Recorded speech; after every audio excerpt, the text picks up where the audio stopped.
Ile ndoa kubwa ambayo iliyoweza kufungwa na kutikisa mitandao ya kijamii pamoja na nchi yetu hii ya Tanzania, leo hii iko hatarini, jambo ambalo limewafanya mashabiki wengi kufunguka vitu vingi na kupigwa na butwaa kubwa ambalo lilofanya kuweza kuzungumza mambo tofauti tofauti na kutoa maoni yao ya hapa na pale kuhusiana na hii ndoa.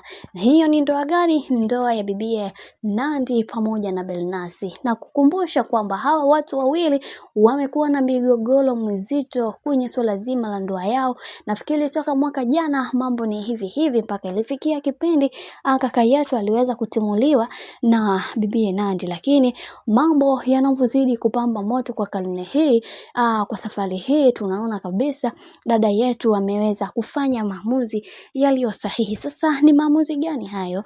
Nandy bwana, baada ya kuweza kusikia mume wake ameweza kuzaa nje ya ndoa, hili jambo lilimuumiza kwa kiasi kikubwa sana, na hizi taarifa binafsi yake alikuwa hajui chochote, bali Maimasa aliweza kumjulisha. Kama unavyomjua dada yetu kipenzi huwa hanaga shughuli ndogo, aliweza kutoa taarifa hizo, na hatimaye dada yetu aliweza kulifuatilia hili jambo, akagundua ni la kweli, jambo ambalo anasema lilimkatisha sana tamaa, na hakutegemea kama Billnass angeweza kumfanyia vitu kama hivi, kwani alimwamini na kumpatia utu na thamani katika maisha yake. Alimfanya kuwa bora kwake, alimfanya mtu wa umuhimu kwa upande wake, na alimfanya kama baba yake, lakini mambo ambayo aliyoweza kuyafanya kiukweli anajutia, na anafikiria ni namna gani ambavyo atakavyoweza kumsamehe na kuendelea na maisha yao. Lakini kwa upande wake anasema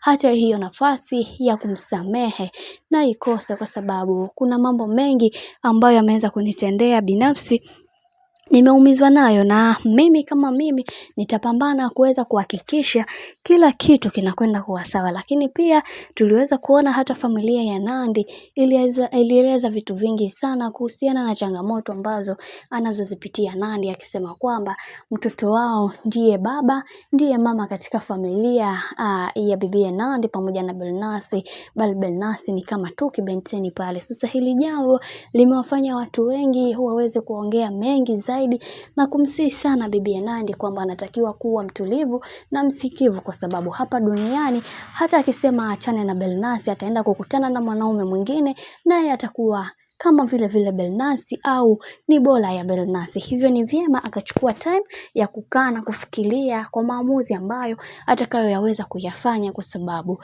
kila linalotokea katika maisha Mwenyezi Mungu ameweza kulipanga, na ni moja kati ya changamoto katika ndoa.